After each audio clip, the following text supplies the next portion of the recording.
Hello, and a warm welcome to all of my subscribers. And for anyone watching for the first time, my name is Claire from Wiltshire, and I am down on my plot.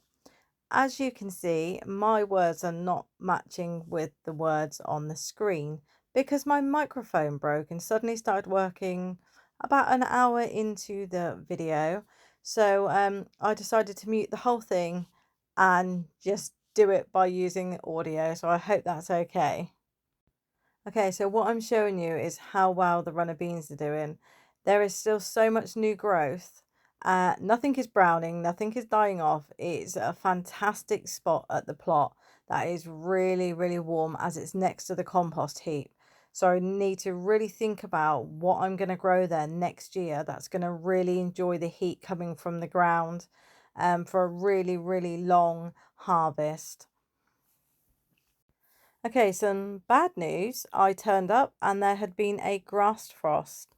And as you can see, I have damage to my pumpkins. So it didn't damage all of them. I'd probably say 2/3 of them were damaged. I have left the damaged ones on there just to see what happens. So any that have got a really firm skin like the orange one, that one was okay. It looked a slightly wrinkly, but it looked okay. And some of the white ones, as you can see on the tops, they had discoloration. So I was panicking. I didn't know what to do. I knew there was going to be another drop in the temperature on that evening.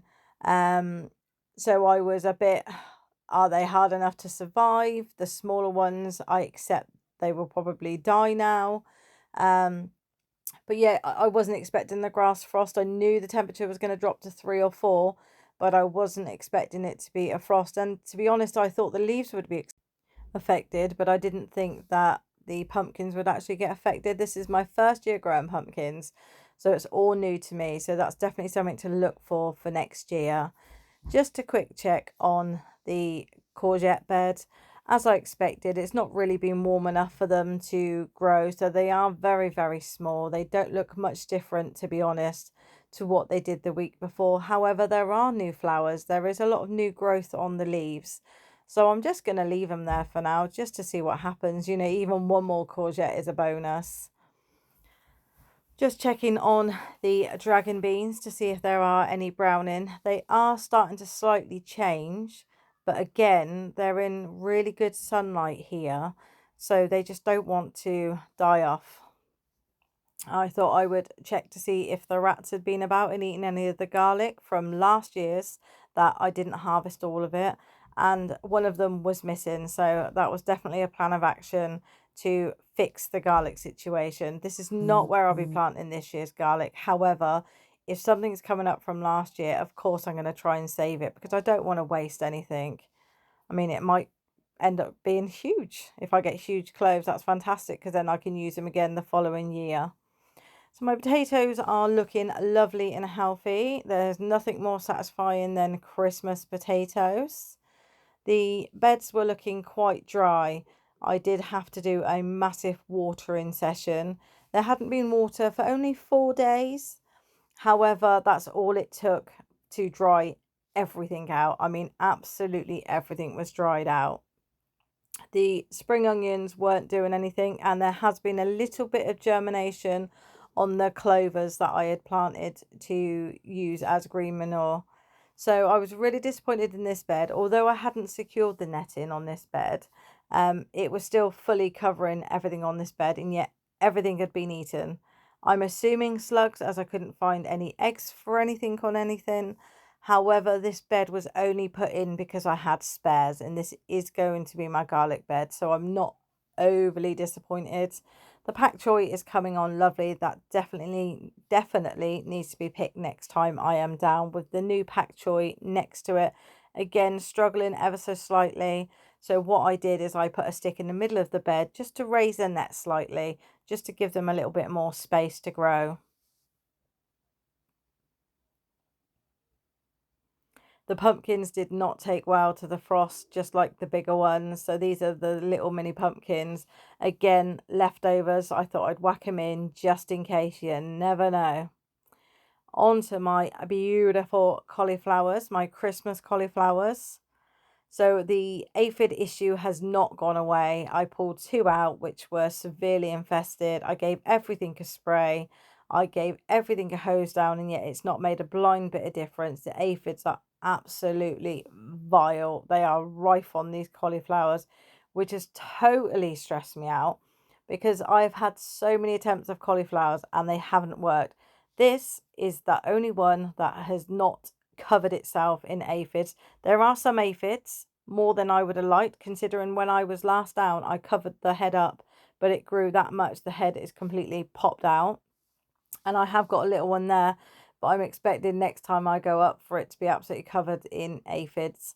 Luckily enough, I've got 2 cauliflowers growing at home with no sign of aphids, so I will have enough cauliflower for cauliflower cheese on Christmas Day. And that is my goal. Peas and beans doing their thing. I'm so pleased with how much has been harvested off of these, considering the disaster that was the peas and beans. And I think this is my favourite flower at the moment. It's got multiple heads on it. They are not too big. The bumblebees absolutely love these ones, if not more than the titans that I grew, to be honest. Another pea. The rhubarb was looking really lackluster. It desperately needed a drink, so that's exactly what I gave it. And as you might have guessed, the nasturtiums are doing fantastic. I don't know if any are going to self-seed in the allotment. Fingers crossed they do. So on to the brassica bed, which is all newly planted. It is looking actually pretty special. This bed does actually make me really smile when I come down to the plot now. Although one more windstorm would probably pull it over. Fingers crossed it doesn't. Everything in here is growing. I did find 2 caterpillars, so I'm assuming they came off of the Brussels sprouts and went on to the kale. So this was also extremely dry considering how much I'd watered it when I planted everything. So I also gave this a really deep water. The leeks are doing really well as well. I wasn't sure because of obviously I popped them in and left the hole open, but yeah, they're all living and they're happy. So that's absolutely fantastic. And the beetroot has suddenly started to sprout up. So I'm hoping to have some more beets for Christmas as well. There's me picking off some more. Yep, there you go. These blooming caterpillars. No ladybirds, not ladybirds. No butterflies can get in there, but I don't know where all these caterpillars are coming from. I just think it was just so many eggs had been laid on at some point. I can't find all the eggs because, as you know, Brussels sprout plants has thousands of leaves on them and it's really hard to catch. So every time I go down, I just go and check the head on all of the Brussels sprouts and collect as many caterpillars as I can. And to be honest, that's all I can do, apart from cutting them all out, which I don't really want to do because with this weather that we've got at the moment, sunshine and rain, they have suddenly started to sprout, excuse the pun.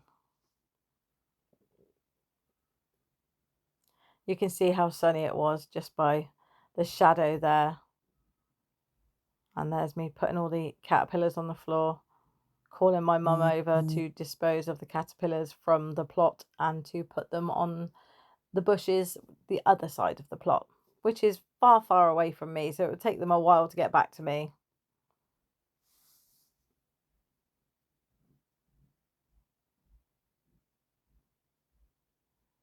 It's quite funny because before I started gardening, I wouldn't touch a caterpillar. I absolutely hated them. Don't get me wrong, this is my probably second least favourite job. First one being picking up slugs, because that's just pure grossness in your hand. But yeah, the caterpillar thing. I'm good with ladybirds now. I'm good with bumblebees and bees and anything like that now. That doesn't really bother me at all. But there's a caterpillar thing that really, really bothers me. It's just how gross they are in your hand and how quick they can move around your hand. I don't like that at all. So as you can see, that was a lot of caterpillars there. So my mum doing her job there and getting rid of them. Bless her. Some great filming by me there, as you can see. Not. There you go. There's a good view of the sky there and how little clouds there were in the sky.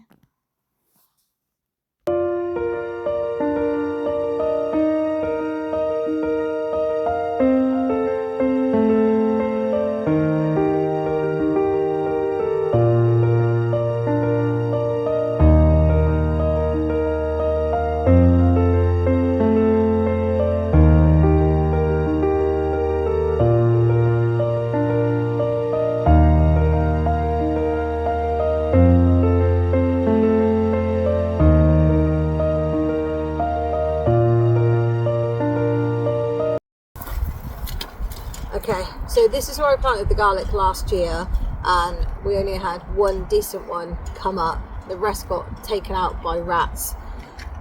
This year I'm not planting garlic here, and yet it's decided to, whatever I didn't pull out last year has survived. So I have got 1, 2, 3 garlic in here. So I'm going to put a frame around it, and I'm going to cover it just to stop the rats from pulling it out again, because we've just seen another rat. So I'm just going to put a frame around it to stop anyone from walking on it and to stop the rats from eating it.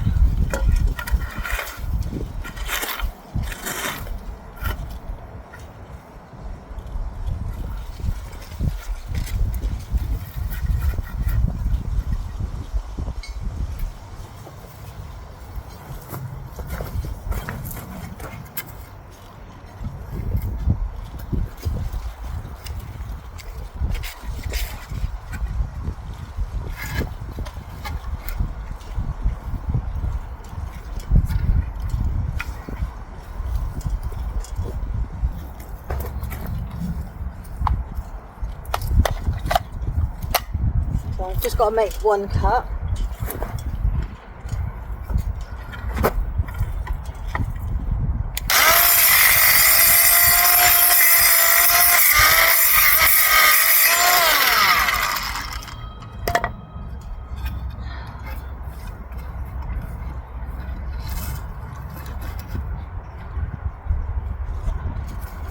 And then I will put a corner bracket on to join it together.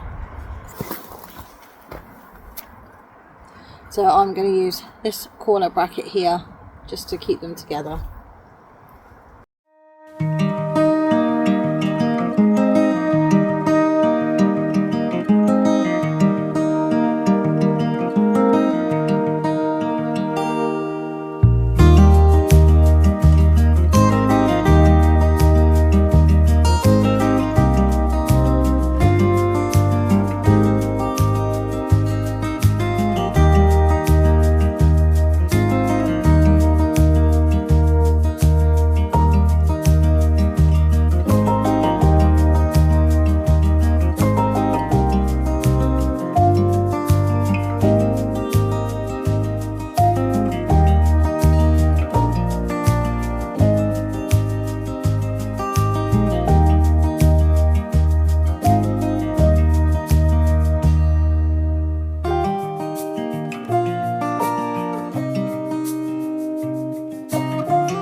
We are expecting another week of warm weather, no rain, so what I put on top now will protect the water that I've put in.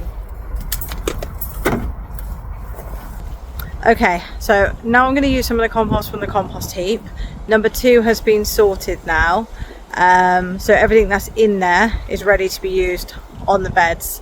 So it's taken a year for us to get compost, but that's the mistakes of not breaking it down small enough, probably not getting the ratios quite right. It was quite dry for quite a long period of time as well. You'll have to excuse the wind, it's extremely windy, but I'm going to use some of this to pop over the garlic as opposed to shop bought compost.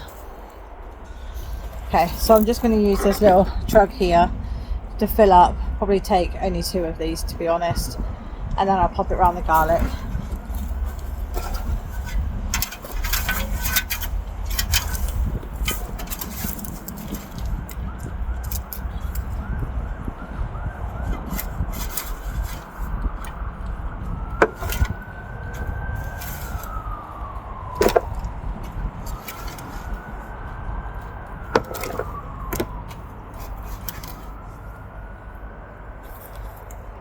So if I show you the compost, so that's been going for 12 months. You can still see some of the wood shavings in here and a little bit of the leaves. I mean, that looks like a bit of plastic, so the leaves haven't really broken down. But what I've learned is, yes, leaf mulch is great for your beds, but you need to shred it first. So my plan is to have a leaf mulch bed here. I'm going to get the strimmer out, and every time we add to it, just strim the absolute out of it to get it as small as possible, so in our compost in 6 months time it doesn't look like this. But that's still great for your bed. You know, I'm not saying that leaves aren't great for your bed, I'm saying you need to trim them down or put them through something that's going to shred them right down. But no, I'm happy with this. There's worms in here. I don't know what that is. That looks like a bit of a potato. We don't want that, because we all know what potatoes do in compost bins. So that's fantastic. I'm not even going to sieve this down. I'm not going to do any of that stuff. I'm literally going to put it straight onto the beds. Okay, so next one. There is our plaster. Let's take that out.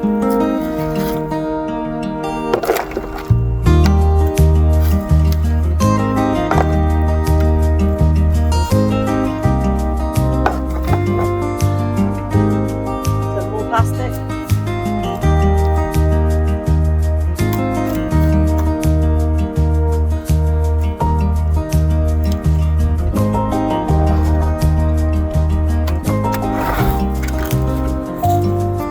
Second one. Okay, so this is the second lot going in now. So while I spread it out, I will just check that there's no big bits in here, like this big bit of plastic that's here. Definitely need to be more vigilant of what's going in, that's for sure. Okay, feels lovely, don't get me wrong. It doesn't feel like the compost you get out of the bags and a lolly stick, but it does feel good knowing that we've created this ourselves.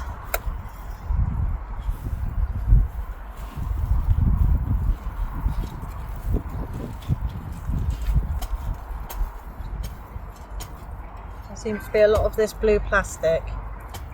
That's green bags, that is. Get rid of the stone. We don't need a stone in here.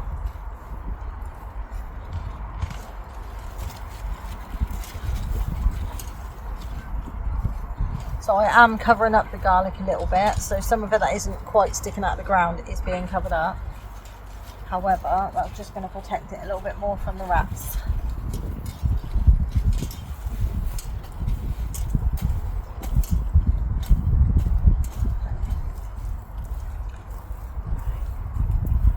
And I've gone right up to the edges as well.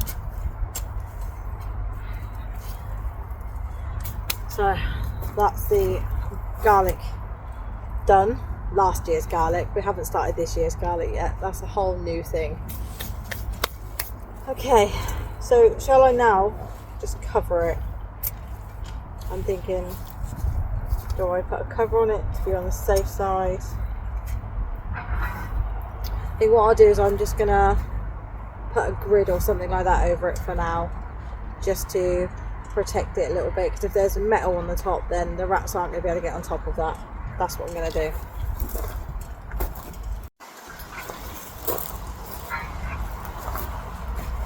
So I've got some wire here and I'm just going to place it over the top. It's more to deter the rats from coming on here. And that fits lovely on there.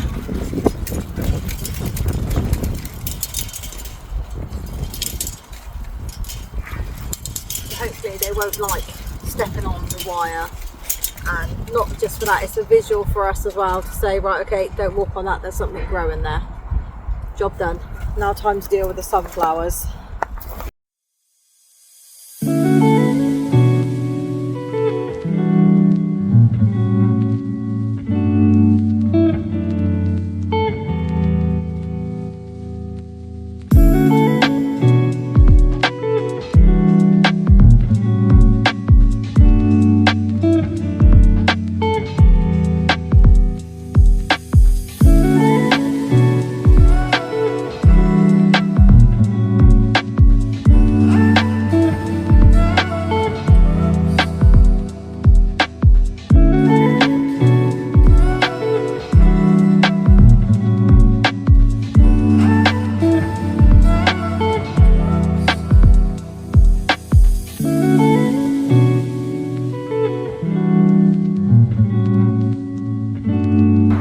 the head is just pointing downwards. The flowers have died off now.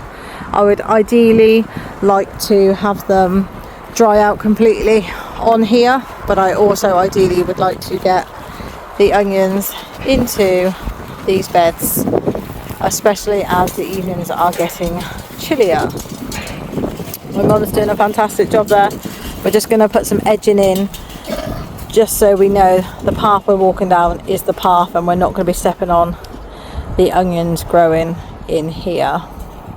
It's looking good. We've got compost on there from the compost bay number 1, and we're going to add just a couple of bags to each side of the compost from the shop, just to give it that added bit of nutrients in there. But again, we will water the ground first, put the compost on top from the shops, and that will protect what we've watered this week with the warmer weather coming along.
As you can see, I wanted to give everything a really good soaking on the process of watering heavy once a week, as opposed to going up 2 or 3 times just to do a general light water. I want to establish the roots of these new plants as early as possible.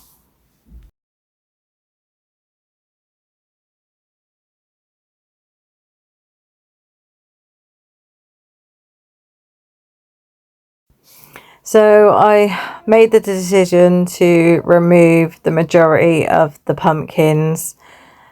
I'd mulled it over all day, and I decided to go back in the evening with my husband's car and my son to pick the pumpkins that we didn't want ruined. If I'm honest, I thought it was better to be safe than sorry. I'm all new to the pumpkin game, and I didn't want to lose all of that food, to be honest. I brought my son along because he has been desperate to harvest the biggest pumpkin, so I gave him that honour. So I made sure I was cutting all of the stalks as long as I possibly could. You can see that on some of the white ones, there's got quite a lot of brown going up the stem. On other ones, they were very, very green. I'm glad I did take them off, because I think I would have been overthinking everything for a good couple of days, because we ended up with 3 nights that were very, very cold. So I'm glad I made that decision. You'll have to excuse the film work. That's my son filming for me, because I didn't take the tripod, because like I said, it was a last minute decision to take them off. So yeah, so that is all the pumpkins. I now have a total of 16 pumpkins in my new storeroom I built in my garden. So they will cure in there for a good couple of weeks. And then what I will do is I will start cooking with the ones that I think will be the best to cook with. And then any that we're using for Halloween, I will decorate. I also saw a really good TikTok where someone took the top of the pumpkin off, popped some, scooped a bit out, popped some soil in, and then actually planted a very autumnal looking flower. I thought that was a lovely thing to do. So I think I'm probably going to do that as well. Um, I am not going to save any of the seeds from these pumpkins. I will the giant one, but none of the smaller ones because I want the healthiest seeds possible for next year. And because I had so many white ones growing this year and not as many orange ones, I really wanted a mixture of seeds for next year. So I've purchased seeds for next year, a whole range of different pumpkins. Some of them will be solely for Halloween, some of them will be solely to eat. So I've got lots of different ones for next year that I'm very much looking forward to. I'm going to do the same process again. I will plant them at home as seeds, and when they are big enough and strong enough, I will pop them down to the allotment in the same space as what I've currently got there. Except I'm probably going to clear some of the wood chippings so the branches can then lead on to the wood chippings, create roots, and then more pumpkins. So that is the plan for next year. And just water, water, water, water, whether it's dry or not. Keep watering, keep feeding, because I've learned that is what gives you the best pumpkins. Worldwide, it's been very difficult for pumpkins this year because of how dry it's been. So I'm not the only one that's had smaller pumpkins. But for me, it was more the amount of pumpkins as opposed to the size of the pumpkins. That was what I was really looking for. How cute is that orange one with a humongous stem there? I really thought this was going to get huge because the stem was absolutely ginormous, but that didn't happen. But it's a great shape, and the feel of it is fantastic as well. And the stalk alone just looks really spooky. So I will be using that one for Halloween. I won't be cutting it or anything like that because I will be eating it afterwards. So there he goes to get the big one. I'm just explaining to him there that you have to leave a long stalk on. So he took that on board and then decided to cut where he did. It does look a lot bigger next to him. So the stalk on this really showed me it was ready to harvest. So I was okay with taking this one. And obviously because I've had other ones stolen along with some courgettes, I really didn't want to leave this one any longer, especially knowing that it was ready. I had Dad on standby just in case he couldn't lift it. But he did a really good job at lifting it because I don't think I could have lifted that. So he's definitely got some autism power there. Slightly flat on that side, which was expected because of the size of the pumpkin. See, look, he's learnt sleeves on there because of the spiky stalks. But no, he's lifting that with one hand. That was pretty amazing, really. I just wanted him to place them so I could get a good shot of all of the pumpkins. So we've already got 3, 4, 5, 6, 7 at home. One I gave to my daughter. So that is the rest of them. He wanted to show his classroom all the pumpkins that he helped grow. So that would be a sweet thing to do. I then decided to harvest that one cauliflower because when I'd come back in the evening there was even more aphids on it and I didn't want to lose another cauliflower, so I decided to harvest it. And I'm glad I did because it took me quite a while to wash off the aphids that had crept down underneath the cauliflower. That took quite a while, and then what I did is I popped it in the pressure cooker for 2 minutes, let it cool down, ran some cold water over it, and then I popped it in the freezer, ready for me to harvest the other ones in my garden. So then I'll have a big batch of cauliflower for Christmas, and then I can tick that off of my list. I need to start ticking everything off my list that is ready for Christmas, that I have produced myself, whether it be in a jar from when I've pickled something or made a jam, or whether it's something that I've harvested and cooked off and then popped into the freezer. So look at the size of those leaves. I was worried, if anyone's watched a previous video, they'll probably be laughing at me, because I was really worried, because at one point it was just leaves. There was leaves absolutely everywhere and not a cauliflower head in sight. And I thought to myself, it's me. I am absolutely jinxed with carrots and jinxed with cauliflowers. I can't grow them to save my life, but I think this is definitely a success story. I mean, you can see it's nice and big in my hand, so I'm really happy with that. So thank you very much for watching and being patient with me throughout this whole volume and microphone issue. And I look forward to seeing you again soon. Thank you.